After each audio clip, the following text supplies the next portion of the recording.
Apple Card is the credit card created by Apple. You earn 3% daily cash back up front when you use it to buy a new iPhone 15, AirPods, or any products at Apple. And you can automatically grow your daily cash at 4.15% annual percentage yield when you open a high-yield savings account. Apply for Apple Card in the Wallet app on iPhone. Apple Card subject to credit approval. Savings is available to Apple Card owners subject to eligibility. Savings accounts by Goldman Sachs Bank USA, member FDIC. Terms apply. In sports, the scoreboard doesn't tell the full story, but Netflix does. Stories about dads who happen to be world-class quarterbacks and a battle for the heart, soul, and direction of the multi-billion-dollar business of F1. Whether you're a diehard fan or you're brand new, Netflix has the stories for every type of fan. You can watch these incredible sports stories like Quarterback, F1 Drive to Survive, Untold, and many more now on Netflix. Thanks for choosing this free Anfield Index podcast. If you'd prefer to listen to this or any of our other shows without adverts, then now's the time to check out Anfield Index Pro. With AI Pro, you can supercharge your entire listening experience. You'll not only get all of our podcasts without the ads, but you'll have them far faster with our Quick Publish feature available exclusively for subscribers. AI Pro also puts you in the heart of our sound studio, with an option to listen to many of our shows live and interact with the podcasters in real time as the shows are recording. Upgrading couldn't be easier. AI Pro is available on all popular podcast platforms, and we have our own apps for Apple and Android. Just head on over to AnfieldIndexPro.com and get started today. Good morning, good afternoon, good evening, wherever you are, whatever you're doing. And welcome to another Anfield Index special. Yes, this time, ladies and gents, we are going South American again because the lads are over in South America, aren't they, playing their World Cup qualifiers. There's transfer rumours galore going, and there's even, if anyone's noticed, an under-17 World Cup kicking off. So, by that nature, it makes complete sense to invite back again an Anfield Index regular, South American football expert, Tom Robinson. Tom, how are we? Yeah, doing good, thanks. Glad to be back on and just about recovered from the pretty dramatic events in South American qualifiers last night. Yeah, it's literally sort of, for those who haven't seen, obviously you go to sleep, you wake up, and the drama's been and gone type of thing. So, as normal, we're running through sort of our boys, how we're getting on, getting Tom's take on a few things as well, because the South American picture is very distinct. I mean, probably the best place to start, I think, is with Uruguay, Tom. So naturally, the big man for us, Darwin Núñez, Uruguay. I mean, literally, we turn on the Twitter, the news, whatever it may be, and find that Uruguay have beaten Argentina, the World Cup winners, 2-0 away. And there's an brilliant breakaway goal. Darwin makes it 2-0 late on. I mean, is it just me, and this is where we want to get your expertise? It seems that since Bielsa's taken the helm there, not only has the team gone to another level, but he's played a part for us in Darwin Núñez going to the next level as well, because we're seeing goals, we're seeing assists. Is that a fair take, would you say? Yeah, definitely. I think it's certainly Bielsa's influence, which has really, in sort of rapid time as well, transformed quite a good Uruguay side, but was lacking a bit of identity that we saw at the World Cup. And also, I think the fact that Suarez, even though he's back in the squad, and Cavani, they're not really the main men for Uruguay anymore. So he's really grabbed the ball by the horns, as you'd expect him to do, and he's really embracing that central role he's got up front. And it's good as well because it's not like all the hopes are pinned just on him, because you've got Valverde, you've got Ugarte, Bentancur, you've got a really good midfield, some good defenders in there as well, and really nice spine that's coming together really nicely. But in terms of the strikers, he's the main man. He can play through the middle. He can use his pace and power and unpredictability just to cause havoc against defenses in South America. Yeah, and even last night, for anyone who's not seen it, I recommend you watch the highlights, because that second goal, just almost a feint to put Martinez. I know you're a big fan of Martinez, a Villa boy as well, but great for us to see that. I mean, Uruguay, all of a sudden, maybe an unfashionable, so to speak, South American nation. They're right up there in the CONMEBOL qualifying table, aren't they? Do you think, have they got a real good chance of qualifying, would you say now? Oh yeah, I mean, I think for a while they've been easily the third best team in South America, but given that Brazil aren't quite at it, given the fact they've managed to beat Argentina 2-0 in Argentina, which I think is the first time in 7 years that Argentina have lost a home game or something like that. Only their second defeat in 50-odd games. So that's a real feather in their cap, as well as having already beaten Brazil as well. So they've got a great base of talent, especially when you consider how small a pool of players they've got to choose from in Uruguay, sort of similar size to Scotland in terms of population. And they've also now got an excellent manager who's going to be perfect for a team that is willing to work hard, has that fight in them, as we saw certainly with Ugarte taking it to DePaul with some choice words and other phrases. And also, I think you've also got the fact that the expanded World Cup means it's even easier for South American teams to qualify than it would have been before.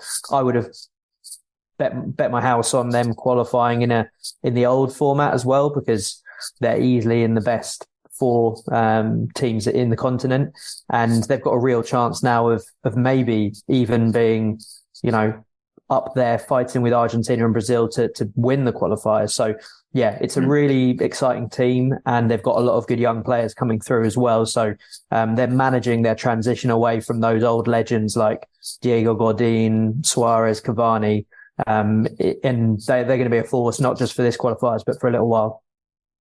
Yeah, and even we've seen Darwin scoring and assisting against Brazil, so he's having a big impact there. So that's pleasing. And I suppose on the other side, the one who maybe suffered or didn't get the result they expected, Alexis McAllister. So it was a weird one last night, Tom, because he only played a half. He was taken off at half time, and Lautaro sort of came on in his place. The very different players there. I mean, naturally, as Liverpool fans, we'll be looking and saying, Alexis McAllister, World Cup winner, mainstay of the Argentinian team. Well, then we see him taken off at half time. Is that still a fair statement, would you say? Yeah, I still think he's a first choice midfielder for Argentina. I think it was probably more for tactical reasons. Bring on a forward when you're chasing the game, having conceded just before half time. He was on a yellow as well. So I don't think he really needs to worry about his place. But I think for him and for many players in that squad, it was just a little bit of a reminder that they can't quite rest on their laurels and think, okay, we've won the World Cup. That's our place guaranteed for the next 4 or 5 years. There's a lot of competition, and you've got a lot of good teams in this South American qualifiers, which is why traditionally it's always been a really exciting one to watch. Yeah, it did. There seemed, and again, from an outsider, there's real tension between those two. Like you said, Ugarte, choice words, choice phrases. Let's say that as well. Messi involved, DePaul. I mean, is that a historic rivalry, Argentina, Uruguay? Is it just literally that these Uruguayans, that the new younger generation are sort of built that way and coming up that sense?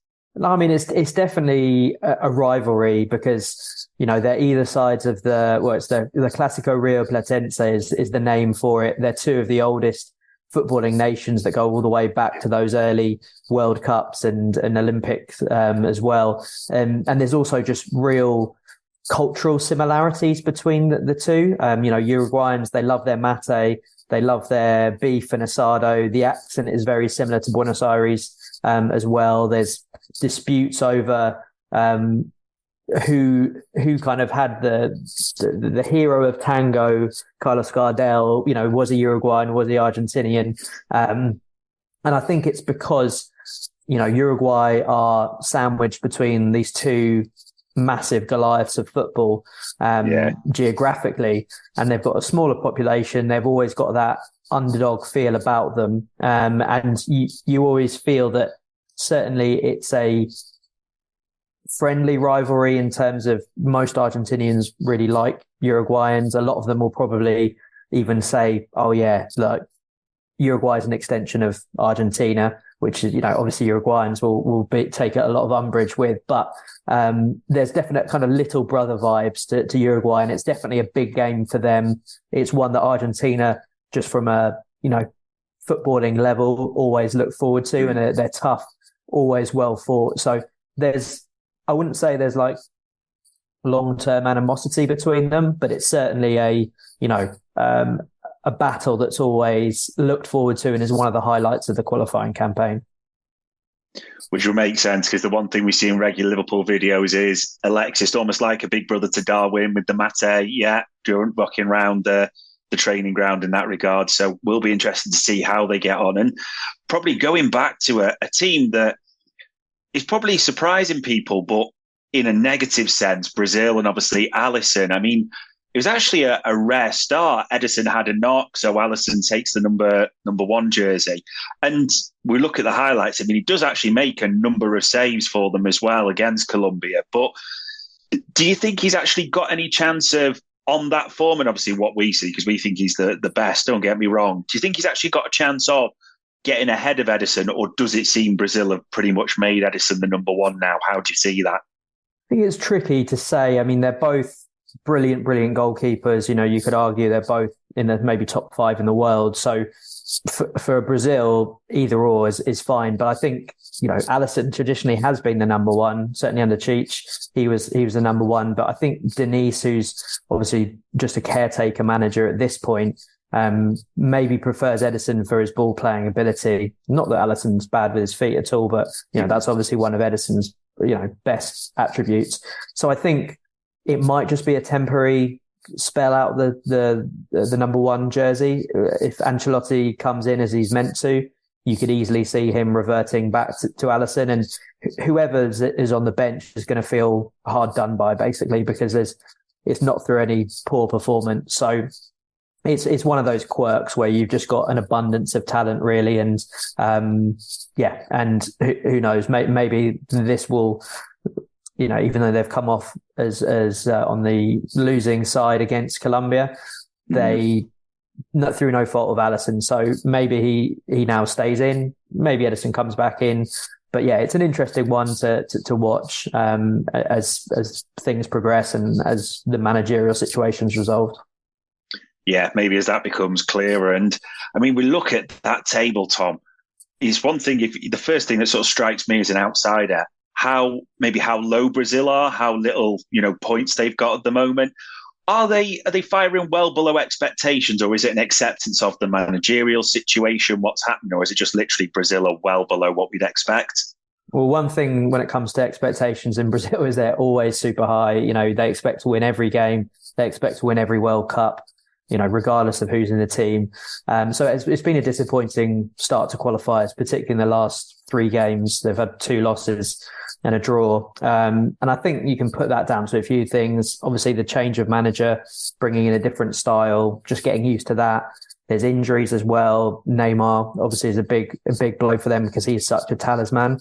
But also Vinicius went off in the game against Colombia last night. So, that's your second, your best 2 players in the attack. Luckily, they've got a lot of good attackers, spoiled for choice, really. But then it's a case of, the blanket scenario of if you're sort of covering it too high, you're leaving your feet and vice versa. So in midfield, you still feel like there's decisions to be made about what's the right blend to get the best out of things. You look at their fullbacks, Renan Lodi and Emerson Royale, not great by Brazilian standards at all. And I thought Luis Diaz absolutely tore Emerson apart all through the game. So that's an area that's long been a problem for Brazil, quite surprisingly, given their pedigree in that area. So it's not quite a crisis yet. But I think if they lose their next game to Argentina, which would be the first time they'd ever lost a home qualifier in the entire history of CONMEBOL qualifiers, that could really ramp things up a notch. And Brazil are certainly in the domestic league, they're very trigger happy with hiring and firing managers. So even though Diniz is riding a wave of support, winning the Libertadores, the whole uncertainty around it, I think, is not helping rather. But Brazil never lose at home. and they'll definitely qualify for the World Cup. So, in a couple of days' time, we might be saying, yeah, what were we worrying about? Yeah, interesting. Things change quickly, especially the way the qualifiers come thick and fast. Yeah, we'll know by next week. I mean, the place we've got to go next, Luis Diaz, Lucho for us. I mean, it's been almost for all the wrong reasons a crazy few weeks for him. But last night, I mean, a double to take the victory against Brazil. I mean, I'm sure you've seen it, the scenes which are incredible with his father in the stands as well, his reaction. I mean, in South America, what has been the whole reaction to almost this saga? Because obviously we're looking from the outside, but naturally there's been talk there's a political element, Diaz's star in Colombia, all that type of thing. What has been the take sort of back home in Colombia? Yeah, it's been similar to the coverage around the world, really. It's been, obviously a lot closer to home for Colombians, especially given the history of kidnappings and violence that has happened over the last 30, 40 years. Fortunately, it's less of an issue these days than it was in the 80s and 90s. But, I think the huge demonstrations that came out in support of Diaz really kind of forced the situation in terms of bringing everything to thankfully a good conclusion. Because, yeah, there are better people placed to speak on it than myself, but it's a very interesting situation in terms of, it's not necessarily that it was for a ransom money. It did seem a very political move and a political shooting himself in the foot, really, because it just showed what a star Diaz, how well loved he is in the country. And last night, it was just you couldn't, if you wrote it would just seem too cheesy. It's one of those storylines that football gives you that you just don't get anywhere else. And scoring 2 goals in, not quite your hometown, but the biggest city close to where you've grown up, to beat Brazil 2-1. Almost with James Rodriguez assisting the final goal. It was almost the passing of the baton from, one Colombian superstar to the new guy who's, even though he's not scored a lot recently for Colombia, he's been the sort of creative player who everything's going through. And I think, so that there's the personal element, having gone through everything he's gone through. But then there's also just the footballing side of it. You're beating Brazil, which is huge.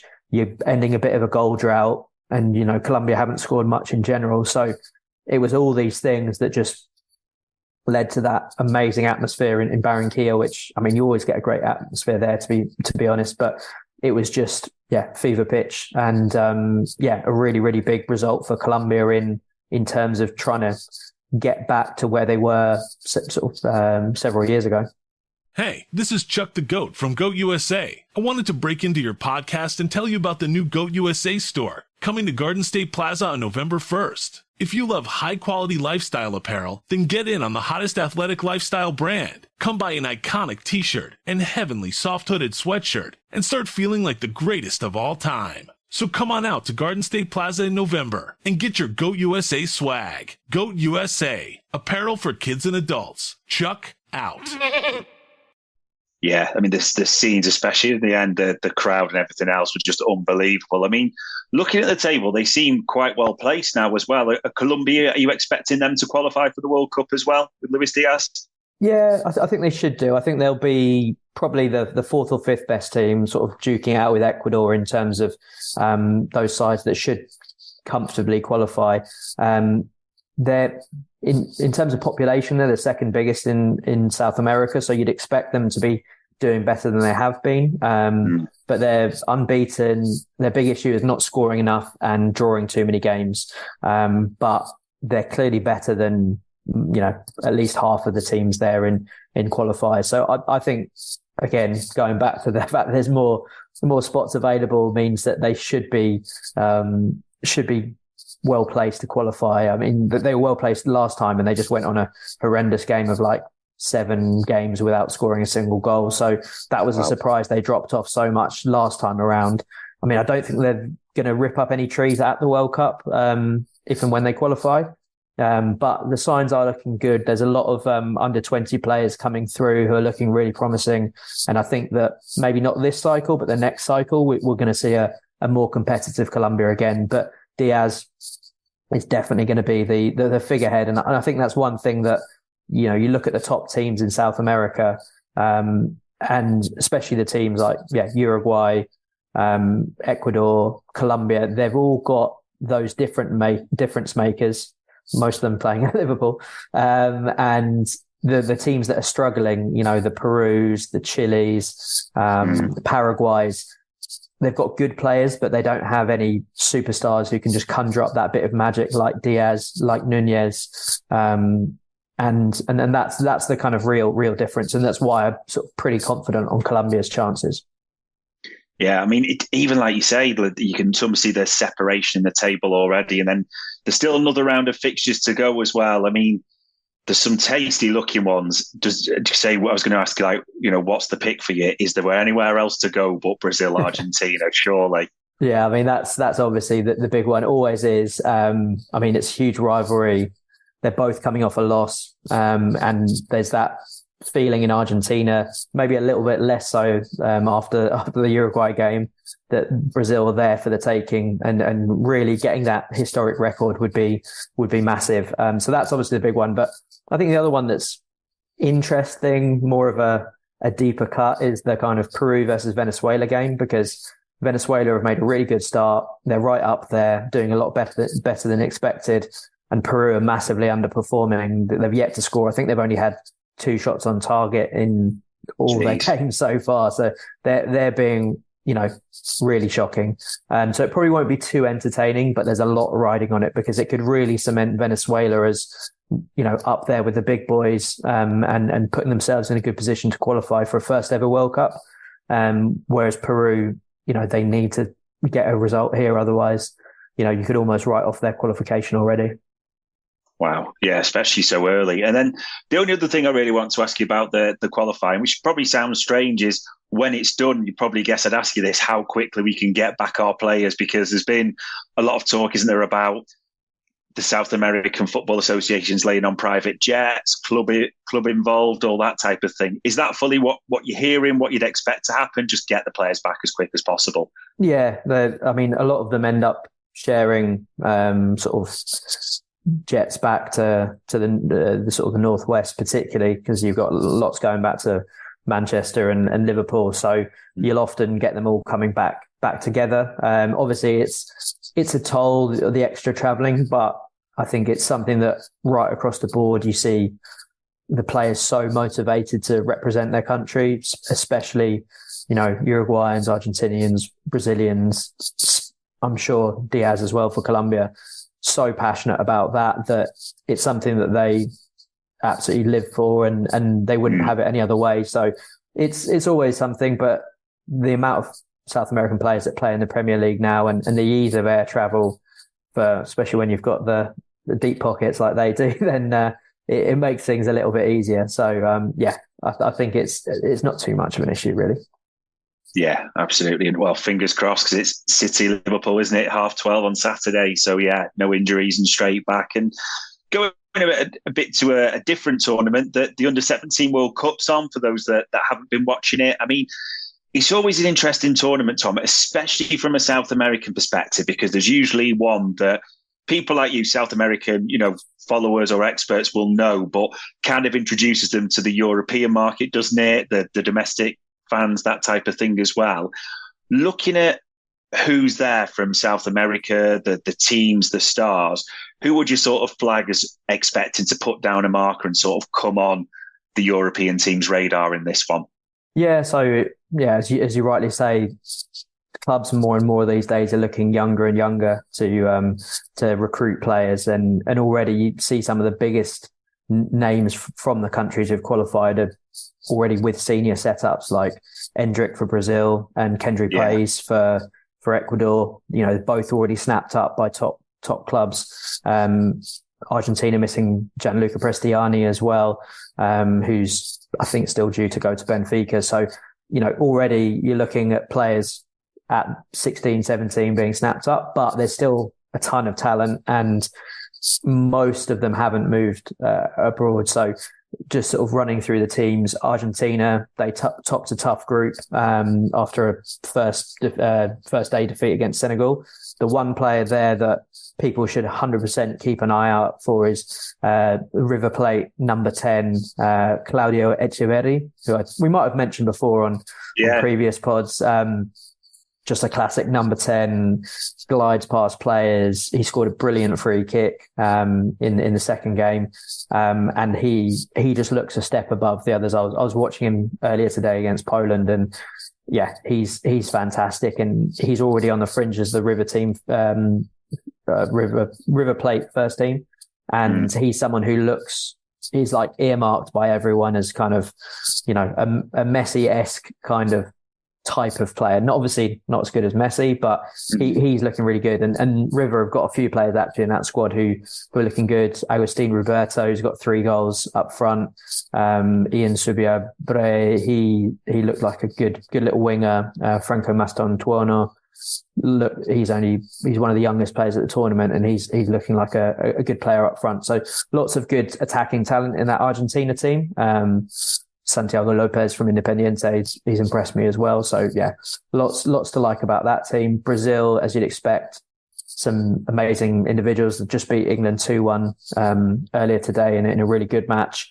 But the 2 players from that team that I'd probably pick out, one is Ryan, or Ryan, if you want to get the Portuguese pronunciation there, always a bit tricky. But Vasco da Gama forwards, usually off the left, but can operate as a number 9 as well. He's quite tall and powerful as well as being really skillful. And then you've got the kind of next prodigy from Palmeiras after Endrick is Estival, who's more of a sort of slinky, skillful, wide forward, maybe in a Raheem Sterling, Phil Foden kind of mould. Or shades of Di Maria about him as well. That kind of player, really good at cutting in off the right onto his left foot and beating players and having a shot from distance. So they're looking really, really good. Brazil haven't quite impressed me as much as I thought, given they're South American champions. But they've got some great players in there. And then the other 2 teams, Ecuador and Venezuela, probably not quite as, big names in terms of football, but Ecuador's youth football program has been really good. There's a couple of clubs who have got some of the best facilities on the continent. They've been winning the Sudamericana as well. So you've got Alan Abando is a rangy striker up front for the Ecuadorian Barcelona, who's good in the air. He looks like the pick of that bunch. But there's also a sort of support striker called Michael Bermudez, who's he's the captain, and he's come up with a couple of big goals. And Venezuela have got one guy who I think is the standout, guy called David Martinez. Again, sort of a number 10, very athletic, skillful, quick. I saw him at the under-20s, and he was one of the best players in that. So he's eligible for the under-17s, under-20s, and he's already played for the senior team as well. So he's one who's well thought of. And as things stand, Argentina, Brazil, and Ecuador all through. Venezuela should be through. They've got to play Germany, but I think even as one of the best placed third sides, they should sneak through there. So definitely Argentina and Brazil gunning for the title, and Ecuador capable of maybe going a little bit further as well. Yeah, just sounds it's always the big tournament where some players announce themselves, like said, someone like Hendrick already getting picked up at such a young age. And it's right to speak about players because naturally with Liverpool, we are being linked with certain South American. It seems to be a younger player as well, being honest, Tom. So there was a couple of names that are coming up repeatedly through various rumours, sites, journalists, all that type of thing. Probably surprised to know the first one isn't Andre this time, but the first one, and again, you can correct me on pronunciation, I think it's pronounced Lucas Beraldo at Sao Paulo. That's the name that keeps coming up. So what do we know about him? Yeah, he's a classy left-footed ball-playing centre-half, which is kind of the unicorn that everyone's always after these days when it comes to centre-backs. Already a first team regular at, I think, 19 for Sao Paulo, won the Copa do Brazil, kind of their FA Cup effectively. Very good on the ball. So he would kind of suit a top team that's kind of more possession based. I think the question you always have is how are they going to deal with the pace and physicality of the Premier League? And you wonder, could he potentially be exposed by a high line or something like that?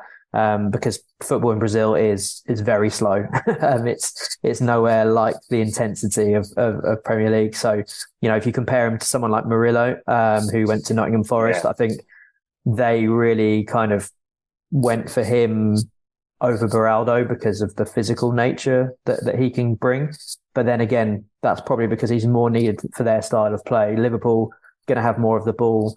You don't want to be getting into as many slugfest as Nottingham Forest might be. So I feel like he's more of a kind of a player that would go in at a top side that's really bossing the possession. And he's probably one of the most highly rated centre backs still in Brazil. So yeah, he feels like one of the next ones to go for sure. Interesting. And then maybe I got lucky with this one. I'm probably going to, the last one, I might butcher this one. We'll see. I think it's pronounced Gabriel Moscardo or something like that. Corinthians. Yeah, Gabriel Moscardo. So he's again, the fact that Liverpool are linked with him feels like, maybe this is them pivoting away from Andre and to Moscardo, who's a little bit younger, a little bit more raw, not as much experience, but probably might have a higher ceiling than Andre, which is saying quite a lot because Andre is a fantastic midfielder. Who's playing for the Brazil national team now. But yeah, Moscardo, who's come in halfway through the year, really kind of tall and well built for his age. Maybe more of a Fabinho in terms of someone who can get stuck in as well as pass the ball around. I've seen him linked compared to Declan Rice as well, because he can power forward. He can pick those sort of punchy passes through the lines, rather than kind of one who sort of circulates it around at the base of midfield. And he's been really impressive the way he's just taken to first team football at such a young age. I think 17 when he made his debut. And, there was one example in a game. I can't remember who exactly it was against, but really late in the game, he kind of picked the pocket of someone deep in his own half, flicked it past them, little 1-2 give and go, powered forward and set up the move that eventually got Corinthians a really vital goal. So he's someone who I think by this time next year, if he's not already moved, will be top of everyone's shopping list in terms of young Brazilian midfielders, kind of where Andre's at right now.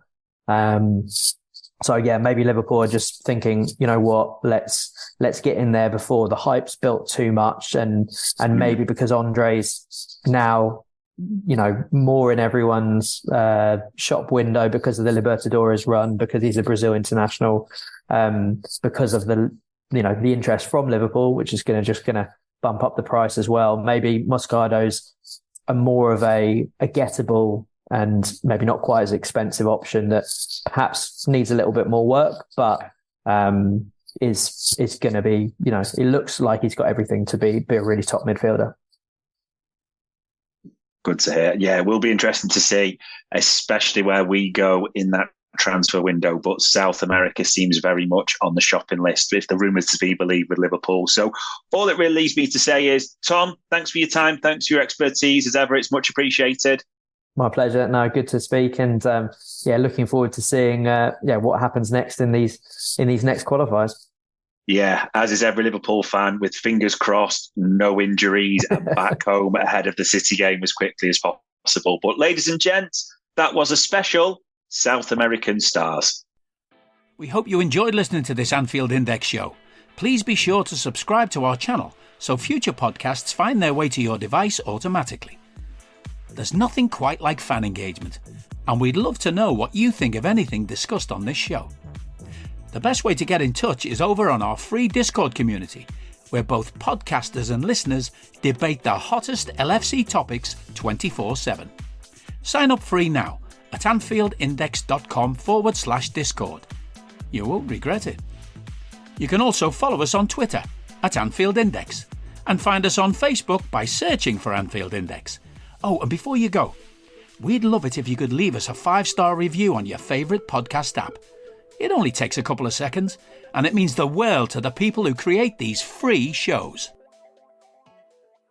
Sports Social Podcast Network.